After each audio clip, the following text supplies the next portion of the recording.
아멘. 이 시간 구원이라는 이 제목 아래 말씀을 살펴보겠습니다. 미국의 대통령이었던 존 F 케네디라는 사람이 이런 말을 했다고 합니다. 중국어로 위기는 두 개의 한자로 이루어진다. 두 개의 한자 중 하나는 위험을 의미하고 다른 하나는 기회를 의미한다. 이런 말을 남겼다고 합니다. 그리고 이 비슷한 말들을 아마 여러 번 들어보셨을 줄로 압니다. 실제로 위기, 위험하다, 위태하다라는 뜻의 한자어 위와 또 기회라고 할 때의 기자를 써서 위기, 위험한 기회를 뜻한다라고 이런 표현 어디선가 많이 들어보셨을 겁니다. 그런데 요즘에는 이 위기와는 정반대의 표현이 하나 유행하는 것이 있습니다. 익히 들어보셨을 겁니다. 이런 겁니다. 꽃길만 걸으세요. 많이 들어보셨죠? 아무런 위기 없이 평탄하고 향기롭고 아름다운 길만 걸으라고 요즘에는 이렇게 많이들 축복하곤 합니다. 그런데 이게 가능할까요? 물론 이런 축복을 하는 사람은 내 축복을 받는 사람이 큰 위기 없이 무던하게 삶을 살기를 바라며 축복했을 겁니다. 분명 빈말이 아니라 진심을 담아서 이런 축복들을 주고받을 줄로 압니다. 그러나 막상 살아보니 우리의 인생이 어떤가요? 호락호락하지 않죠.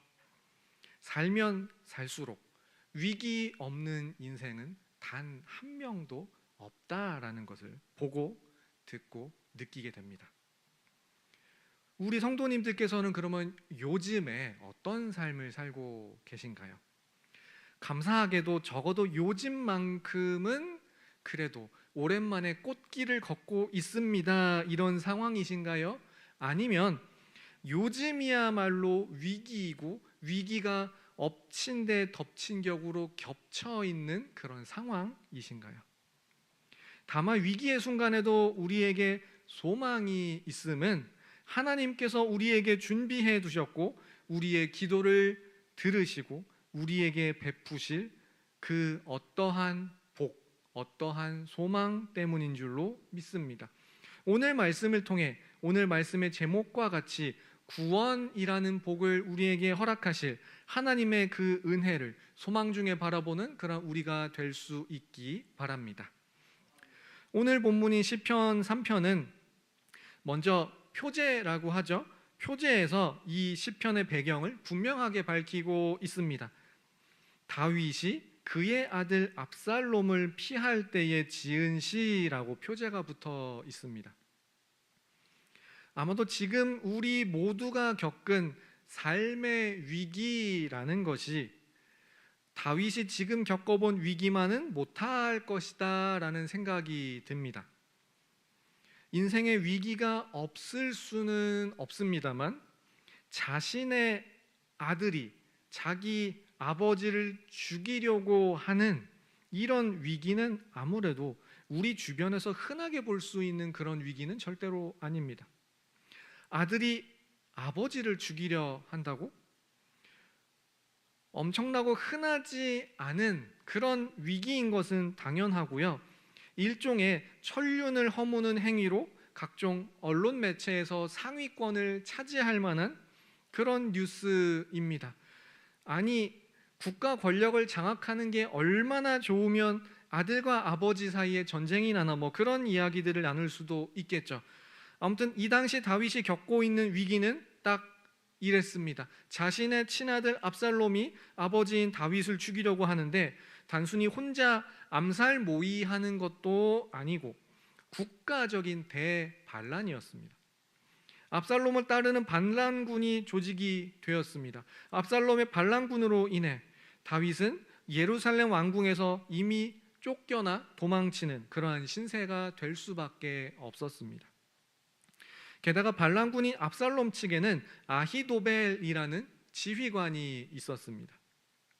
아히도벨의 계략이 얼마나 기가 막힌지 사무엘하 16장 23절에서는 이렇게 말씀합니다. 그때의 아히도벨이 베푸는 계략은 사람이 하나님께 물어서 받은 말씀과 같은 것이라. 아히도벨의 모든 계략은 다윗에게나 압살롬에게나 그와 같이 여겨졌더라 라고 말씀합니다. 아히도벨의 계략이 얼마나 기가 막혔으면 하나님께 물어서 받은 말씀 같다, 이렇게까지 표현을 했습니다. 그리고 같은 편인 압살롬이나 다른 편인 다윗이나 아히도벨의 계략이 그 정도로 상당하다라는 것은 양측이 모두 다 그렇게 알고 있었습니다. 아들이 자기를 향해 칼끝을 겨누고 게다가 마치 하나님께 물어서 받은 것 같은 지략을 펼치는 아히도벨까지, 이들이 다윗을 노리는 상황임에 비해서는 시편 3편에 나타난 다윗의 마음은 그리 요동하지 않는 것 같습니다. 어찌된 일인지 오늘 본문을 통해 한번 살펴보겠습니다. 먼저 1절과 2절 말씀 함께 읽겠습니다. 시작. 여호와여, 나의 대적이 어찌 그리 많은지요. 일어나 나를 치는 자가 많으니이다. 많은 사람이 나를 대적하여 말하기를 그는 하나님께 구원을 받지 못한다 하나이다. 아멘. 방금 1절과 2절 말씀을 보시면 대적에 관한 표현이 연달아 등장합니다. 여호와의 나의 대적이 어찌 그리 많은지요. 일어나 나를 치는 자가 많으니이다. 많은 사람이 나를 대적하여 말하기를. 짧은 2절 동안 대적이라는 직접적인 단어나 대적과 관련된 구절이 3번씩 언급이 되어 있습니다. 그만큼 압살롬에게 쫓기는 지금 다윗의 상황이 결코 녹록지 못하고 수많은 대적, 수많은 압살롬 군의 추격에 시달리며 살았을 것임을 여실히 드러내는 그런 표현이라고 보입니다. 게다가 군대의 추격뿐만 아니라 다윗의 마음을 흔드는 말도 들려왔습니다. 그는 하나님께 구원을 받지 못한다, 이런 말까지 들려오며 다윗을 흔들려고 했습니다. 저는 오늘 말씀의 제목을 구원이라는 복으로 정했습니다만, 아들 압살롬의 반역으로 인해 예루살렘에서 쫓겨나고 지금도 그 위기가 그칠 줄 모르는 지금 이 다윗의 삶은 구원과는 전혀 거리가 멀어 보입니다. 그러나 감사하게도 다윗의 시선은 인간적인 문제, 다윗을 둘러싼 큰 문제, 물론 작은 문제가 결코 아닙니다만 이 문제 대신에 그보다 더 큰 하나님을 우러러보는 그러한 시선을 다윗은 갖고 있었습니다. 3절 말씀 함께 읽겠습니다. 시작. 여호와여, 주는 나의 방패시요 나의 영광이시요 나의 머리를 드시는 자이시니이다. 아멘. 지금 다윗의 고백은 단순한 미사여구가 아닙니다. 무려 자기 아들에게 공격받는 상황에서도 다윗은 하나님께 주는 나의 방패, 나의 영광, 그리고 나의 머리를 드시는 자라고 고백을 합니다. 하나님께서 원수의 공격으로부터 나를 지켜주실 방패가 되신다. 하나님이야말로 왕인 내가 진정으로 영광스럽게, 그저 인간 왕이다에 그치지 않고 영광스럽게 하시는 분이다. 그리고 원수 앞에서 내 머리를 들게 하시는 분이다. 이렇게 고백을 합니다. 이런 하나님께서 성산에서 부르짖는 그 내 부르짖음에 응답하실 것이다 라고 그렇게 고백하고 있습니다. 이러한 다윗의 신앙이 얼마나 든든하게 서 있는지 5절과 6절에서 다시 한번 엿볼 수가 있습니다. 먼저 5절에서 보시면 내가 누워 자고 깨었으니 라고 말씀합니다. 압살롬에게 쫓기는 불안불안한 상황, 언제 추격군이 들어닥칠지 모르는 상황에서도 막상 다윗은 내가 누워 자고 깨었으니 라고 합니다. 유독 우리나라 사람들만 무언가 상황이 어려울 때 하는 말이 하나 있다고 합니다. 예를 들어 어떤 상황이 있고 어떤 처지가 있을 때 이제 한국인이 외국인에게 예를 들면 이런 질문을 한답니다. Can you sleep? 잠이 오냐? 지금 이 상황에 잠이 와? 라고 하면 외국인들은 Yes, I can.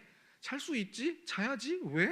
라는 반응을 보입니다. 걱정은 걱정이고 일단 자고 뭐 내일 다시 하든지 훨씬 느긋하게 대처하는 것 같은데요. 유독 우리나라 사람들만 그거 해결하느라 잠을 안 잡니다. 안 자는 것까지는 뭐 자기 선택이니까 다행입니다. 더 나아가 너무 불안해서 못 잔답니다.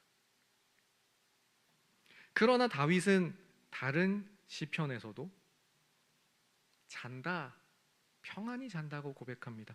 예를 들면 시편 4편 8절에서는 내가 평안히 눕고 자기도 하리니 나를 안전히 살게 하시는 이는 오직 여호와이시다라고 이렇게 고백을 하고요. 나중에 다윗의 아들 솔로몬도 시편 127편 2절에서 너희가 일찍이 일어나고 늦게 누우며 수고에 먹을 떡을 먹음이 헛되도다. 그러므로 여호와께서 그의 사랑하시는 자에게 잠을 주시는도다 고백합니다. 심지어 다윗은 지금 상황이 자기 아들 압살롬이 반란을 일으켜 추격하는 언제 들이닥칠지 모르는 상황에서도 내가 누워 자고 깨었으니 여호와께서 나를 붙드십니다. 천만인이 나를 애워싸 친쳐도 나는 두려워하지 않겠다 고백하며 하나님을 바라보며 잘 잔다, 평안함을 유지한다 그렇게 고백하고 있습니다. 사랑하는 성도 여러분, 우리 수원 북부교회 성도님들의 삶이 적어도 어떤 다급한 그 기도 제목 때문에 불면증에 시달리는 대신 내 기도를 들으시고 내가 잠자는 중에도 내가 내 육신이 잠자는 것 같지만 실제로 하나님의 관점에서는 나로 하여금 잠자는 것이 아니라 전진하게 하시는 그러한 하나님으로 인해 매일 밤 기도하며 평안히 잠자리에 드시고 내가 잠자는 중에도 어떠한 사건, 어떠한 문제, 어떠한 해결해야 할 것들 그리고 기도의 제목 등에 대해 나는 평안히 자고 하나님께서는 나의 기도를 받으시고 전진하게 하시는 그 하나님을 맛볼 수 있기 바랍니다. 우리는 지금까지 시편 3편 1절부터 6절까지 말씀을 살펴보았습니다. 다윗의 아들 압살롬이 반역을 일으켰고요. 이로 인해 다윗은 이제 예루살렘 왕궁에서 빠져나와 도망하고 있는 상황입니다. 오늘 본문인 시편 3편은 이런 배경 아래 쓰였다고 표제에서 직접 밝히고 있습니다. 그런데 다윗의 상황에 비해서는 시편 3편의 분위기가 굉장히 차분하고 하나님을 향한 신뢰로 가득 차 있음을 볼 수 있습니다. 이제 물론 이게 어떤 문장이 긴 글이 아니라 시라는 짧게 표현하는 것 때문에 물론 다윗의 사실은 내심 불안한 마음이 잘 드러나지 않았을 수도 있다고 칩시다. 그렇다고 해도 이 불안한 상황 속에서 하나님을 향한 다윗의 신뢰가 상당하다라는 것은 지금까지 보셨듯이 시편 3편 속에서 한 문장 한 단어마다 충분히 느끼실 수 있으실 겁니다. 이제 마지막으로 시편 3편 속에서 구원이라는 단어를 살펴보겠습니다. 시편 3편에는 구원이라는 단어가 총 3번에 걸쳐 나옵니다. 첫 번째는 1절에서 대적들이 다윗을 향해 그는 하나님께 구원을 받지 못한다라고 할 때 그때 먼저 등장을 했습니다. 다윗 그는 하나님께 구원을 받지 못한다. 이렇게 시작이 되었습니다. 그리고 두 번째 구원이라는 단어가 등장을 할 때는 7절에서 나의 하나님이여 나를 구원하소서라고 다윗이 그렇게 간구합니다. 대적들은 다윗을 향해 그는 하나님께 구원받지 못한다라고 하는 반면 다윗은 하나님이여 나를 구원하소서라고 간구했습니다. 마지막 구원이 세 번째로 등장할 때는 대적의 말, 다윗의 기도, 마지막 마무리는 어떻게 될까요? 우리 8절 말씀 함께 읽겠습니다. 시작. 구원은 여호와께 있사오니 주의 복을 주의 백성에게 내리소서. 아멘. 구원은 여호와께 있다라고 마지막 구원의 종착지가 드러납니다. 구원은 여호와께 있다. 구원을 받지 못한다라는 대적의 말에서부터 주님 나를 구원해달라는 다윗의 간구가 구원은 여호와께 있습니다라는 다윗의 고백으로 구원 그 자체가 마무리되는 것 같습니다. 점점 구원받을 수 없다, 구원하소서, 구원이 하나님께 있다라고 발전하는 모습을 보입니다. 그리고는 마지막으로 8절 하반절에 주의 복을 주의 백성에게 내리소서라고 이제 본 시편이 마무리가 됩니다. 주의 복을 주의 백성에게 내리소서. 구원이 시급한 다윗이 주의 복을 주의 백성에게 내려달라고 할 때 다윗이 간구한 복은 무엇일까요? 구원입니다. 지금의 이 위기에서부터 구원해 달라. 다윗 자신을 포함한 주의 백성에게 주의 구원이라는 복을 내려 주옵소서라는 그 간구로 다윗은 자신의 시편을 마무리하고 있습니다. 여호와의 구원이 우리를 구원하시는 그 하나님의 구원이야말로 우리가 간절히 바라며 간구해야 할 복인 줄로 믿습니다. 말씀을 정리합니다. 저는 앞서 주일 저녁 예배 때마다 시편 1편, 2편, 3편을 내리 살펴보았습니다. 시편 1편, 2편, 3편 모두 다 복이라는 단어가 등장을 했고 복에 대해서 말씀을 쭉 했던 것이 사실입니다.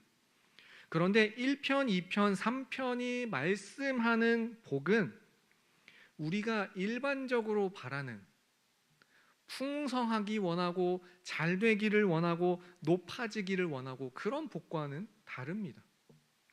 1편에서는 악인, 죄인, 오만한 자를 따르지 않고 여호와의 율법을 주야로 묵상하는 것, 그가 복 있는 사람이라고 했고 마지막 심판 때 의인으로 인정받는 것이 복이라고 했습니다. 마지막 심판 때 하나님께서 악인들을 반드시 심판하실 것이다, 의인들을 인정해 주실 것이다 라는 마지막을 염두해 둔 복이었습니다. 말씀으로 가까이 나아갈 수 있는 것, 죄와는 멀어질 수 있는 것이 복이었습니다.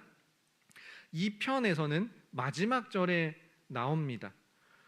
마지막 절에 여호와께 피하는 사람이 복이 있다 했습니다.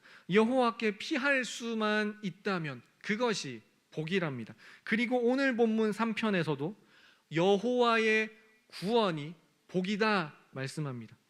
1편, 2편, 3편 연달아 모두 어떠한 우리가 생각하는 세상적으로 잘 되는 복에 대해서는 말씀을 아낍니다. 1편, 2편, 3편 모두 악인, 우리의 대적의 어떠한 공세에 휘말리지 않는 것, 여호와께 피할 수가 있다면 그것이 복이다. 그리고 대적에게서 하나님께서 나를 구원해 주시는 그것이 복이다 라고 말씀을 하고 있습니다.